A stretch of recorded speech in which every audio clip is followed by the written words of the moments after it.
ಬುದ್ಧಿ ಕಾಡಲ್ಲಿ ಬ್ಲಾಗ್ ಮಾಡಕ್ ಹೋಗಿ ಏನೆಲ್ಲ ಆಯ್ತು ಅಂದ್ರೆ ಏನೋ ಹೊಡೆದಂಗಾಯ್ತು. ಬುದ್ಧಿ ಫಸ್ಟ್ ದೇವಸ್ಥಾನಕ್ಕೆ ಹೋಗ್ಬಿಟ್ಟು ಪೂಜೆ ಮಾಡಿಸ್ಬಿಟ್ಟು ತೀರ್ಥ ಹಾಕಿಸ್ಕೊಂಡ್ವಿ. ಯಾಕಂದ್ರೆ ನಾವು ಹೋಗೋ ಜಾಗದಲ್ಲಿ ತುಂಬಾ ನೆಗೆಟಿವ್ ಎನರ್ಜಿ ಇದೆ ಅಂತ ಬುದ್ಧಿ. ಅದಕ್ಕೆ ಏ ಮಾಮ, ಇಂಡಿಯಾ ತುಂಬಾ ಮುಂದೆ ಹೋಗ್ಬಿಟ್ಟಿದೆ. ಊಟಕ್ಕೆ ಕೋಳಿ ಅಂತ ಬೇಕಲ್ಲ ಬುದ್ಧಿ. ನೋಡ್ದ್ಯಾ ಇವ್ರು ಎಂತ ಮಾತು ಮಾತಾಡ್ತಾರೆ. ಆಮೇಲೆ ನಾವು ಬುದ್ಧಿಗಳನ್ನ ಮಾತಾಡ್ಸ್ಕೊಂಡು ಚಿಕನ್ ಕ್ಲೀನ್ ಮಾಡ್ಕೊಂಡು ಆ ಕಾಡ್ ಒಳಗಡೆ ಹೊಂಟ್ವಿ. ಕಟ್ಗೆ ಬೇಕಾಗಿತ್ತು, ಇವ್ರ ಕೈ ಕೆಳಗೆ ಹಾಕ್ತಿರಲ್ಲ. ನಾನು ಕಿತ್ ಗುಡ್ಡ ಹಾಕೋದ್ರಲ್ಲಿ ಫೇಮಸ್ ಅಂತ ಹೋದ್ರೆ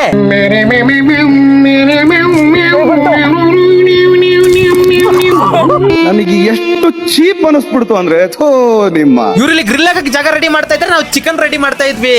ಅವನ್ನ ನೋಡಿದ್ರೆ ಯಾರಿಗಾದ್ರೂ ಮುತ್ ಕೊಡ್ಬೇಕು ಅಂತ ಅನ್ಸುತ್ತೆ. ನಾನ್ ಮೊಟ್ಟೆ ಹೊಡಿ ಎಷ್ಟಿಲ್ಲ ಅಂತ ನೋಡ್ಲೇಬೇಕು ಬುದ್ಧಿ ನೀವು. ಗಾಬರಿ ಮಾಡ್ಬೇಡ.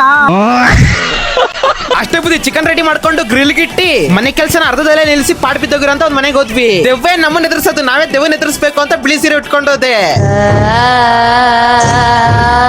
ಬಾಗಿಲು ಗಟ್ಟಿ ಐತೆ ಜೋರಾಗಿ ಹೋದ್ರೆ ಒಳಗಡೆ ಏನು ಇದ್ದಿಲ್ಲ ಬುದ್ಧಿ. ನಡೆಯಲೇ ಕಂಡಿದ್ದಿಲ್ಲೇ ನಿನ್ ಮುಸುಡಿಗೆ ಬೆಂಕಿ ಹಾಕ. ಆಮೇಲೆ ಅಷ್ಟೊತ್ತಿಗೆ ಚಿಕನ್ ಬೆಂದಿತ್ತು. ಈ ಕಡೆ ರಾಜಗೋಪಾಲ್ ಅವರು ನ್ಯಾಚುರಲ್ ಮೇಯೋನೈಸ್ ನ ರೆಡಿ ಮಾಡ್ತಾ ಇದ್ರು. ಎತ್ಕೊ ಬಂದ್ ಹಾಕಿದ್ರು ಬುದ್ಧಿ.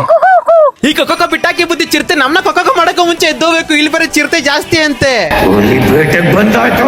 ಅದಕ್ಕೆ ಪಟ ತಿಂದು ಆಮೇಲೆ ದೃಷ್ಟಿ ತಕ್ಕೊಂಡು ಉರ್ಕೊಳ್ಳೋರ್ಗೆಲ್ಲ ತುತು ಅಂತ ಹೋಗುದು ಬಿಸಾಕದ್ವಿ. ಸಬ್ಸ್ಕ್ರೈಬ್ ಮಾಡ್ಕೊಳ್ಳಿ ಬುದ್ಧಿ. ಈ ಕೆಟ್ಟ ನರಕದಲ್ಲಿ ಒಂದ್ ಒಳ್ಳೆ ಸ್ವರ್ಗ ತೋರಿಸ್ತೀನಿ. ಕಬಡ್ಡಿ ಕಬಡ್ಡಿ ಕಬಡ್ಡಿ.